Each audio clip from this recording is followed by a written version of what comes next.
Chris Whalen, chairman of Whalen Global Advisors, author of the Institutional Risk Analyst, investment banker, the very best independent analyst out there, author of multiple books. I know you have your upcoming version of Inflated coming out this year, Yes. A friend of this show, and also the birthday boy today. I hope you're not mad at me for saying that, but happy birthday, Chris. We are so thrilled to welcome you back on as our first guest in 2025. Thanks for joining us. Thank you, Julia. It's a pleasure. Well, it's always a pleasure to have you on, and it's like our favorite time of the month. And this audience loves having you on this program. And gosh, I feel like there's a lot to talk about. Maybe we do it a little bit differently than we usually do. And let's kind of do the first question as a bit of a retrospective of 2024, what went right, what went wrong, what surprised you, and then let's move into the outlook for 2025, setting that table, because gosh, I feel like there's already a lot of moving parts happening. So let's just leave it at that and kind of do the retro and then the bigger picture. Sure. Well, I think 2024 was not a bad year. We obviously were still talking about inflation. But, we were looking for a recession, a consumer crunch, and it didn't really materialize. There's stress clearly among a lot of populations because of inflation, and they're cutting back spending. I thought it was interesting that the wine market is collapsing, both because of, I think, demographic and generational changes and other factors. But, what do people cut back first, Julia? They cut back on discretionary spending. And I think that's what inflation has done. The same group of people are having a really hard time buying homes, but again, because they just don't have the income. So I think, to me, 24 was a transitional year because we still had so much cash from the Fed sloshing around in the economy that we couldn't, get a recession to happen. We were talking about it, but by October, everybody had basically stopped that narrative. And Powell did another pivot. And, we ran into year end. It was okay, but interest rates have been rising, since the November election, over 100 basis points. The 30-year Treasury is back to where it was in 2022. And I think, unfortunately, we may see interest rates stay here or go higher in the new year. Okay, before we even get to the outlook, a couple of questions just for you. We didn't get that consumer recession that a lot of folks were looking for. I did not know that about the wine market. That's interesting. But cutting back on discretionary. But as you point out, this is the same group that would have been buying homes, or my assumption is they're not buying homes because I'm probably one of them. But it makes me wonder too, Chris, if let's say like we weren't buying homes, like that cohort, especially like my generation, but we're still like buying other things. Could it give a perception that the economy is better than it is? Because it's like, okay, well, I'm not paying a mortgage, but maybe I can get that wine or go out to eat or order some DoorDash or something like that, or travel. Well, I think that clearly that is the case. You always hear young people saying, I'd rather have an experience than an asset. They'd rather go on a holiday, go somewhere they would like to go. So I think the choices people are making are different. But at the same time, one of the measures I've written about in our letter is the reverse repos at the Fed, which is like them issuing T-bills. Once that disappears, you kind of know that the excess liquidity the Fed provided is gone. And I think for a lot of homes, a lot of households, you have enormous stress because they have to make choices. Do I make the car payment? Do I make the house rent payment? What do I do? And it's those sorts of choices that I think are slowly rippling through this economy. And it's part of the reason Donald Trump won. The cost of housing was probably the most important factor in the election. And nobody on the Democratic side wanted to talk about it. So as a result, they didn't do so well. That, to me, is going to continue to be the issue going forward. People are even joking about Trump potentially trying to resurrect his $2,000 stimulus payment that the House Republicans killed and Trump won. But it tells you that nothing's changed in a sense because Americans are still under a lot of pressure compared to where they were 5 to 10 years ago because of inflation. Yeah. And I mentioned, I hope I didn't get the title wrong, but you have Inflated, your book from 2010 that you're doing a revision 15 years later, which we're excited to talk about. But inflation it's the problem that still persists. I want to hear more on your outlook for inflation. Well, this year, I think you're going to see the numbers continue to bounce around because there's a lot of continuing inflation in the system.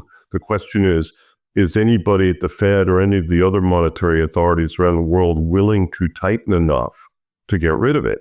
And the answer is no. They can't put the U.S. economy through enough pain, for example, to force home prices down. That would take 10, 12% interest rates. And I don't think politically that's doable. So the Fed is kind of going through the motions in a sense that they tightened for 2 years, but they didn't reduce reserves at all. In fact, they were adding reserves through this period. And I think it speaks to the fact that our public officials at the central bank are more concerned about liquidity and the stability of markets than they are about inflation. And I think that fact over time is going to become very obvious. And it's going to spill over into politics, Julia, inevitably. Okay. Inflation in this country has been an issue for over 100 years. If you go back and look at the period between World War I and World War II, there was terrible inflation in the cities because of the lack of housing, really. So it's a problem that comes and goes, but it's very much top of mind now for many Americans. Mm-hmm. Definitely. And I think you also saw that in the election as well. That was interesting. You said the Fed's more concerned about liquidity and the stability of the markets. Yes. Can you elaborate a bit more? That was interesting to me. Well, in 2008 and the first quarter of 2020, we had a really existential event hit the Treasury market. In 2008, we wiped out a third of all primary dealers. And in 2020, the Fed had to come in and buy the market. That's what they did in that first quarter, second quarter of 2020. They went in, they bought with both hands. They were scared. Obviously, a lot of people didn't know what to do during COVID, so they did too much. That's the typical reaction of Washington, right? And so now we're dealing with the aftermath of that. And I think to his credit, Powell has been trying to normalize the central bank. He's been trying to get it back to where it should be, as opposed to the way it looked, say, a year, 2 years ago after all of this extraordinary action. Powell is sitting on $2 trillion worth of mortgage-backed securities. They're going to be there long after he's gone because rates are higher than they were when those securities were issued, and homeowners aren't selling their houses. The level of prepayments today on those mortgage backs is 2-3% a year, which is extraordinary. In modeling, when we do models of prepayments on mortgage-backed securities, we used to assume a 6% minimum in the model. And now the actuals are half of that. So it just shows you how much has changed with the normalization of policy since COVID. And here we are with 7% mortgage rates. That may be where we stay for a while. Mm-hmm. Just speaking of the Fed, there was the December meeting where the Fed's now projecting 2 rate cuts next year. This year. Oh my gosh, I keep thinking we're in this year. It's all right. In 2025, my mind is still in 2024. It takes a couple of weeks. Oh my gosh, yeah. Like I might still be writing 2024 on my checks if I had a checkbook, but yeah. But this year. So more of your thoughts on just maybe the interest rate policy for the Fed funds rate for this year. I think if the Fed gets a number, a statistic that suggests that the economy is slowing, then they may indeed give us another quarter-point drop in the Fed funds rate. But I don't know that that's going to help long-term interest rates, particularly for things like mortgage and the bond market. Now, over the last 3 months, there's been a rally in bonds because spreads have tightened. Everybody and their mother who wanted to refinance something has jumped in and tried to take the opportunity. That's good. It will help to slow down defaults in corporates that are running at very high levels, by the way. I think bankruptcy and restructuring is going to be one of the themes for 2025, particularly in commercial real estate. We've talked about this. Mm-hmm. This is the gift that keeps on giving. It's going to be with us for years because it takes that long for these markets to clear. But for the consumer, I think it's a mixed bag. Affluent consumers are doing fine. We've got 500,000 Americans in forbearance right now for their home mortgages, but that's nothing compared to where we were during COVID. So it's hard to make the case that the economy is so weak that we need 2 rate cuts. And I think the posture you see coming from a number of observers is that they can't necessarily make a strong case for rate cuts today. Will they make the case in a month or two? Yeah. But I think there's a couple of no votes on the FOMC right now. And the politics of this are very interesting, Julia, because, does Jerome Powell have a lot of incentive to be helpful to Donald Trump right now? I don't know. I think we're going to have to see after he takes office what happens. The Trump people have been very disciplined this time around. You'll notice there's no leaks. There's no commotion in public. They have locked down this transition process, and they're not going to have anything to say until January 20th. Yeah. Okay. So let me ask you that then, because this is Trump 2.0. We've seen a bunch of appointments. January 20th is right around the corner here.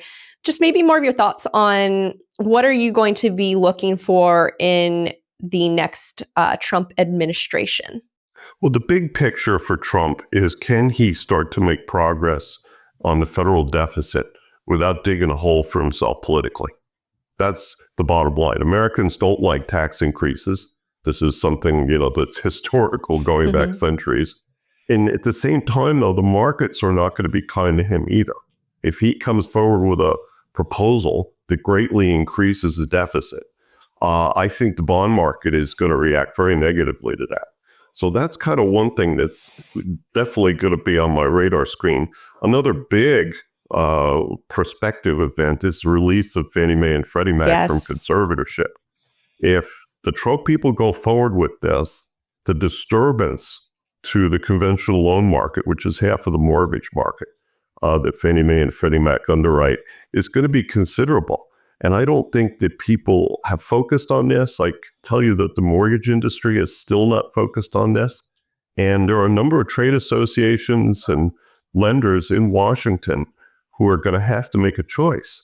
They're going to have to decide, do I be nice to Donald Trump or do I oppose him on releasing these 2 very large finance companies from government control?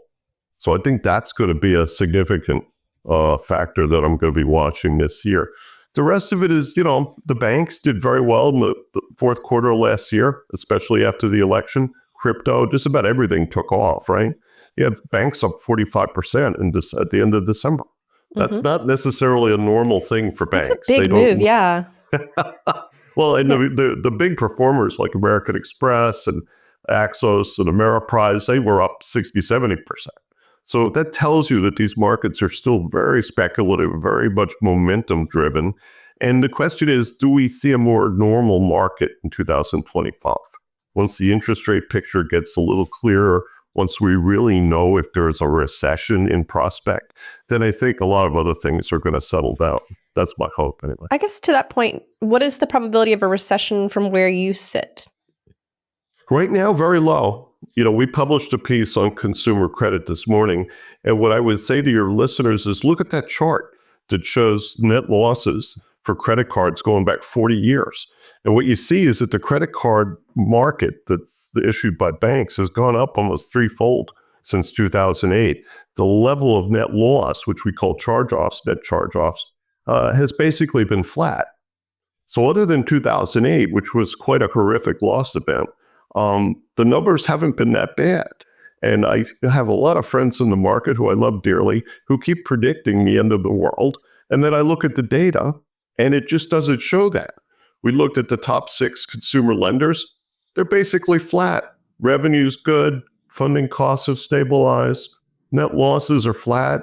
They have not shown any degree of uptick that we've been waiting for. I mean, every analyst that I know has been waiting for this uptick, the hockey stick, right? In consumer delinquency, credit cards, autos, hasn't happened yet. So my suspicion, Julia, is that consumers are cutting back on discretionary items and they're trying to remain current on credit because they don't want to lose their car. They don't want to lose their home. These are the things that they're going to defend, whereas they may stop spending money on going out to restaurants. And by the way, the guy running the restaurant is having trouble with inflation too. You could just imagine running a restaurant today when your inputs, your food, everything else has gone up by 50, 75% since COVID. Oh yeah, I noticed that. Like just even cooking for my family at Christmas time, like I went and did all the shopping and cooking. I'm like, well, I mean, it's pretty That's right. expensive when you're cooking for a big group. So That did stuff I. adds up. Yeah, So did I.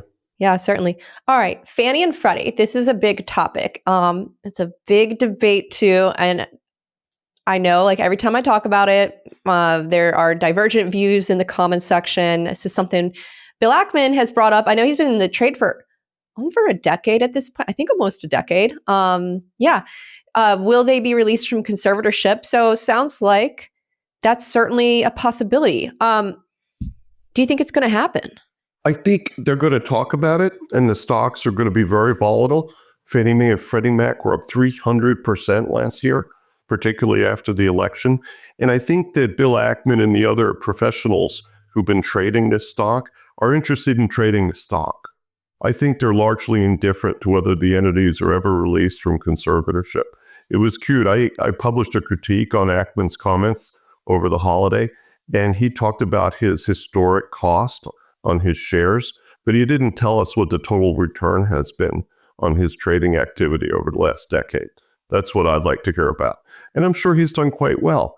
But the point is that all of these proponents of releasing the GSEs are a very tiny group of hedge funds and other investors. And they basically trade the stock. When it goes up, they make money. When it goes down, they make money. For investors who want to own these stocks long term, I would sit on the sidelines. I really would. I don't think there's a lot of value here, especially if they're released without Congress passing new legislation. Why? Because as soon as they're released, they're going to be downgraded by Moody's and S&P. And Fannie Mae with a single A rating, I don't know if it's viable. I really don't. So what I'm kind of hearing from you, Chris, is this is a trade, not an investment. That's what I keep telling my readers. There are a lot of moving pieces here. I think if they announce release and they start moving forward with that process, the trade associations, a lot of lenders are going to have to make the decision whether to oppose this process or not. And I think you'll see the mortgage bankers, the American Banking Association all come out against this because it will be very disruptive. You're basically going to privatize the entire conventional market. And what that means is that low-income families are going to go back to the FHA. They're not going to be able to use Fannie and Freddie anymore because the mortgage rates will go up 0.5 point, maybe 0.75 point. They just won't be attractive. And then the big banks are going to come in and they're going to be buying those larger loans. The $1 million, $1.1 million, $1.2 million conventional loans are very attractive to banks. And they'll just put them in portfolio. Okay. So just like maybe for more of the regular everyday person who might be watching this, what would this mean? Let's say that comes out of conservatorship. Like, what would this mean? Maybe this disruption that you highlight, what would this mean for them? If you're a reasonably affluent household, if you're not a first-time home buyer or low-income family, then it means that your mortgage rates are going to go higher. So let's say you want to sell your house and buy a new home. You're probably going to look at getting a private mortgage from a bank instead of getting a conventional loan from Fannie Mae or Freddie Mac. The cost of Fannie Mae and Freddie Mac, like I say, could easily go up 0.5 point or more. And that's going to take them out of the market. If you compare, say, imagine if you're looking for a $300,000 mortgage, which is slightly below average size, right? The difference in the execution between an FHA mortgage and a Fannie Mae mortgage is going to be huge. It could be as much as 1 point in annual percentage rate a year. So if you're a consumer, you're going to go to the FHA. Your loan will end up going into a Ginnie Mae security. And frankly, that's where low-income families should always go. They get the best execution there. But I think for most Americans, for more affluent households, about the average mortgage today is about $400,000. It's going to be more expensive. And as I say, they're going to probably end up dealing with a bank because the banks are going to be competing directly with Fannie Mae and Freddie Mac. JP Morgan, for example, they are the biggest servicer in the country. Jamie Dimon doesn't want little mortgages. He wants big mortgages because he makes a lot more money on them. Well, let's say that it's going to happen. Let's say okay, they're going to be released from conservatorship. You are someone that I feel like you would have an interesting perspective on this. What would be the right way to go about it from your vantage point? Like, what would be the best possible way to do this where you have like the least amount of disruption? Or, I mean, I imagine it's complicated to do this, but just curious, like you've probably thought You need about this, looked at it. legislation. Okay. You see, right now, Treasury can't cut a deal with Fannie Mae and Freddie Mac to continue guaranteeing the mortgage-backed securities. I've written about this. At first, I thought they could. I thought they could do a deal, but they can't. So as soon as they're released, all of the credit support that they have enjoyed for the past 16 years goes away. They're private companies. And Moody's and S&P, even before their release, will probably downgrade them from AAA for Moody's, for example, down to a AA, maybe lower, depending on how much credit support they have. That's a big change. And I think the disruption there is enormous. So the only responsible way to do this, Julia, and the mortgage bankers have said this, is you need legislation from Congress. And unfortunately, that would slow the process so much that it couldn't get done in 4 years. Congress just doesn't move that fast. So I think the Trump administration wants to get this done. They are willing to try and do it without new legislation. And I think I've described it as a kamikaze release. That's what it is. Got it. Okay. Well, I'm sure this is a topic we are going to be revisiting month after month with you as well. All year. This is going to be all year. Yeah. We can do Fannie Mae, Freddie Mac corner here on the show. All right. I do want to go back to the comments just around the deficit and can Trump make progress on the deficit? I don't know. What do you think? Can we? Like what, or is he going to kind of could he be dealt kind of a pretty bad hand as he comes into this next administration? Well, let's look at it this way, and this really goes back to Trump 1. There is a conservative plurality in the House that wants to make big changes on federal spending. They want to see the deficit go down.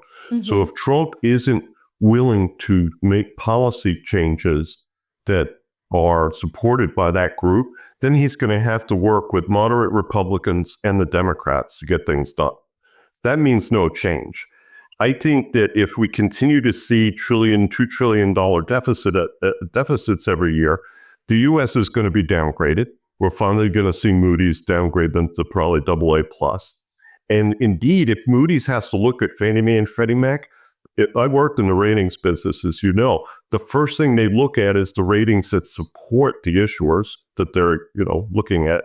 And they may have to downgrade the U.S. before they downgrade Fannie Mae and Freddie Mac. Can you imagine that? Now, people have been anticipating this for a while. Moody's has had the U.S. on downgrade watch for a year. They've been on a negative outlook. So it wouldn't be a total surprise. But I do think that it's going to be quite shocking to the markets. And again, if Trump doesn't make real progress on the fiscal side, if they can't reduce that deficit, then the odds are that long-term interest rates are going to stay up and he's going to have a battle with the Republicans. He just barely protected Speaker Johnson. Johnson was almost going to lose the vote. Trump came in and said, look, support him. Great.